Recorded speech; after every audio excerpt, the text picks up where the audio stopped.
Welcome to the Peachtree Podcast.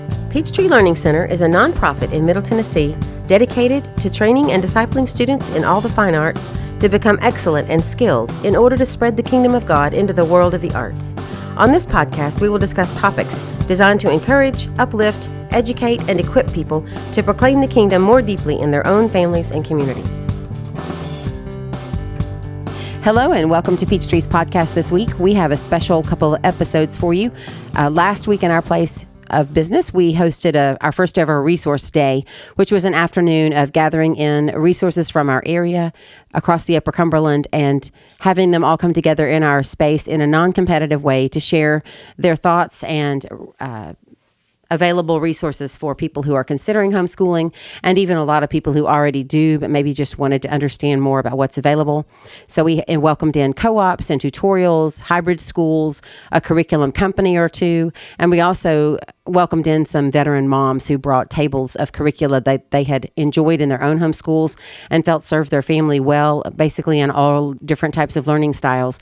And it was a very sweet time of sharing. It was a very sweet way to open up our space and welcome in lots of people from different walks and different backgrounds and different experience levels and show them what's here and what give them some encouragement from existing homeschoolers and veterans who've done this for a long time. And then we hosted a panel that was made up of people who have graduated from homeschool, one or two who already have their own children and are planning to homeschool as well, and then from some moms who've had multiple children in different age levels and different skill sets and different learning styles, and let them all kind of come together to speak and answer questions and share their experiences. So today's episode is mostly the beginning part of our panel, where each person on the panel kind of shares their experience, a little bit of highlight, maybe a little bit of background, and talks about where they are today. And then next week's episode will be the bulk of our actual discussion, where we took questions from our audience and asked questions of ourselves, and were able to share some information about personal experience and maybe some ideas that could influence your own homeschool. So this is a very special topic for us. We're super excited to share this with you. So we hope you enjoy today's episode.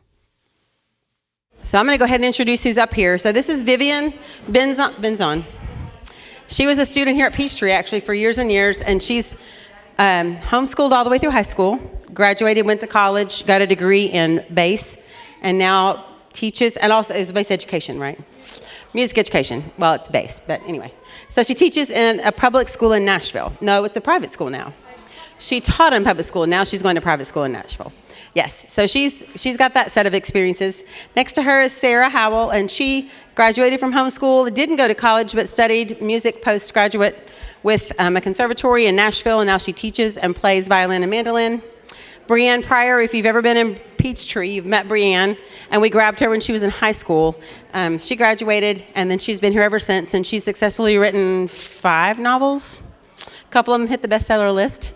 So she's a very talented young woman. Next to her is Meredith Vaughn, who has successfully now graduated all 5 of her children. No, I'm sorry, 4 of the children. Joel is not graduated. He thinks he's graduated. He's not graduated yet. But she's got 4 people out doing life, and she homeschooled for how long now? 18 years? 18, 19 years? Yeah.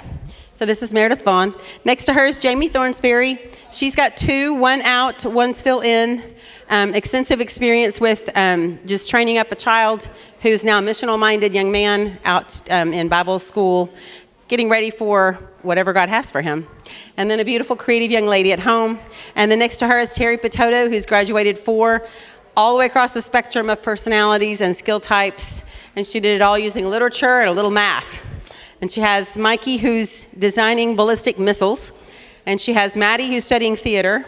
And Finn, who's in tech, studying engineering, right? Computer engineering. And then Caitlin, who is doing a variety. Yep, she has a history degree and she works in the music industry. So there's a whole varied group of people up here. But I want you to kind of just talk a little bit. So give us 2 or 3 highlights of your homeschool experience, Vivian. When did you start? Did you start right away? Yeah, so I homeschooled all the way through. So I am the middle child. So by my brother, my parents decided that they were going to homeschool us. And so I was homeschooled all the way through.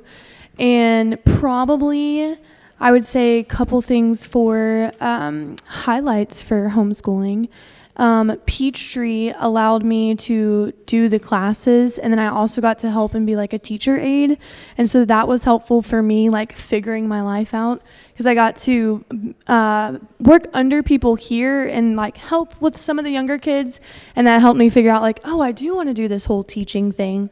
So in high school, being able to help here in Peachtree was super beneficial because I was able to go to college more confident and like, yes, I want to be a teacher and I want to do this. So probably being able to work and come to Peachtree was one of them. Homeschooling also allowed me to, I'm a musician by trade, and so I got to play music here and I got to play music with Tennessee Tech. And so being homeschooled allowed me to also be able to play on a college campus. And so that was super helpful. And then honestly, there was a really good homeschool prom, and it was so much fun because all of our friends got to go.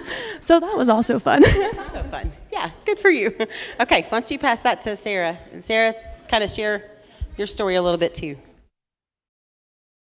Okay, so I'm Sarah, and like Vivian, we actually graduated together, so we had some similar musical experiences in high school.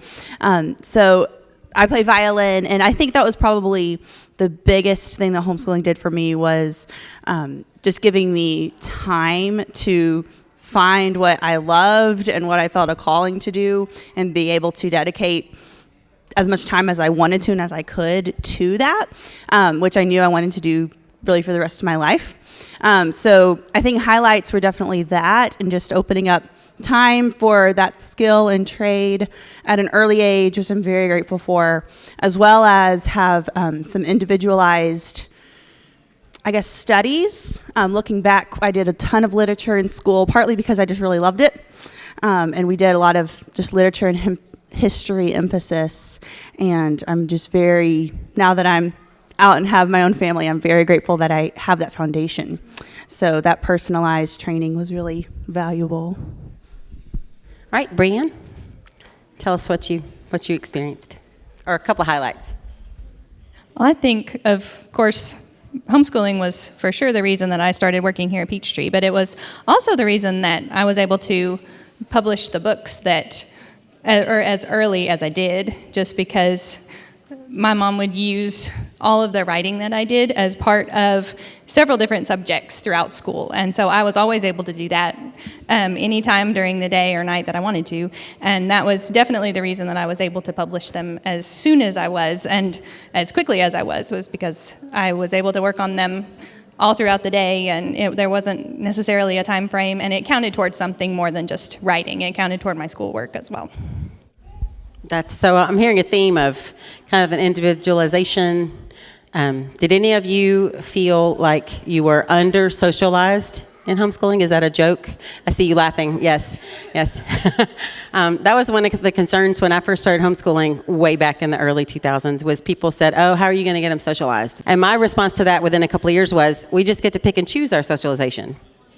So we pick and choose who we're going to socialize and not necessarily expose ourselves to the entire gamut.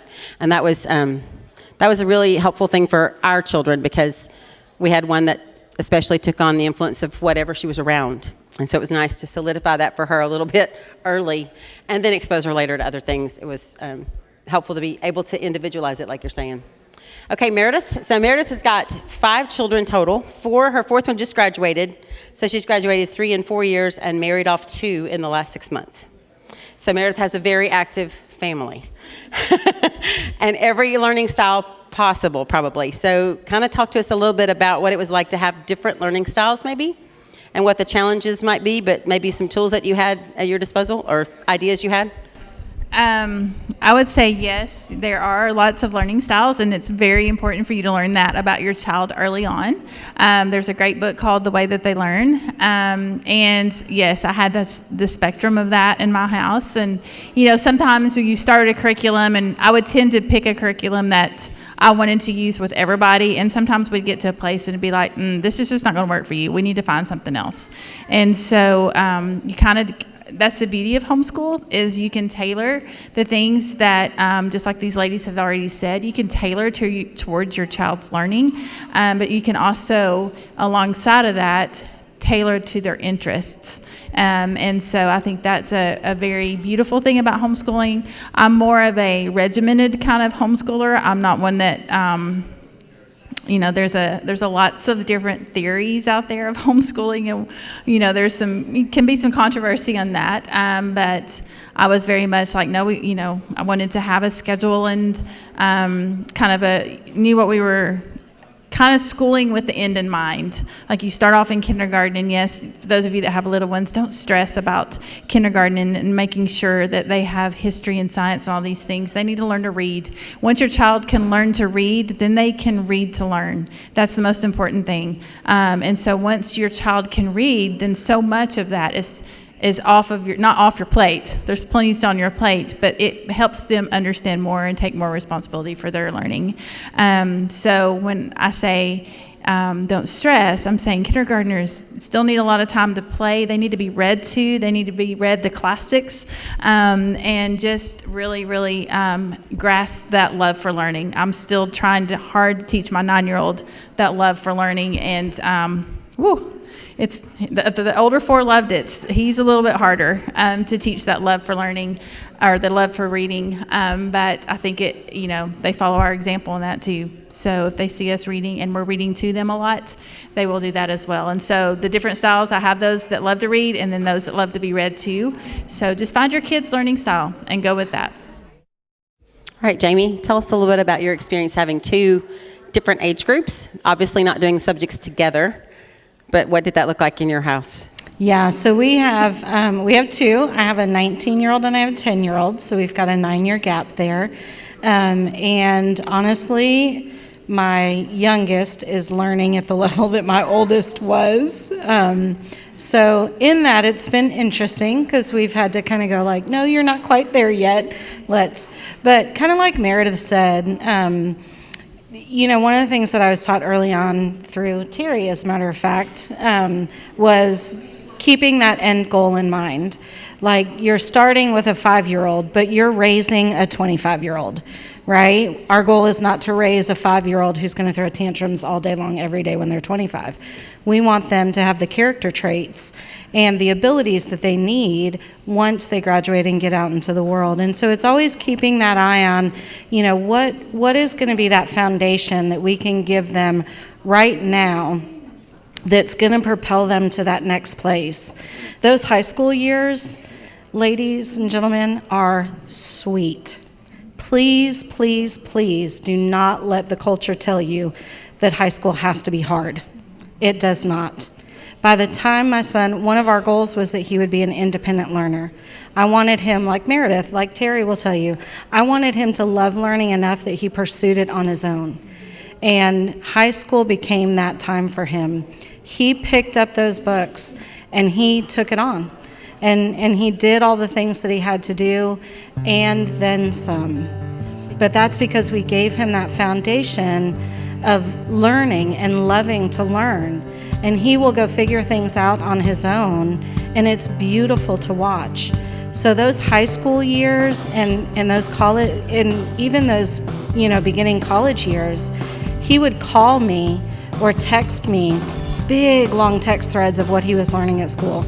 I mean, it'd take me 5 minutes to read them, and it's beautiful. And he does that because of the fact that he was able to invest in his own education. Thank you for joining us today, and we hope you have a blessed week. We look forward to sharing the rest of our panel discussion with you next week. Thank you so much for joining us today. To support this podcast, please go follow us on your podcast platform of choice.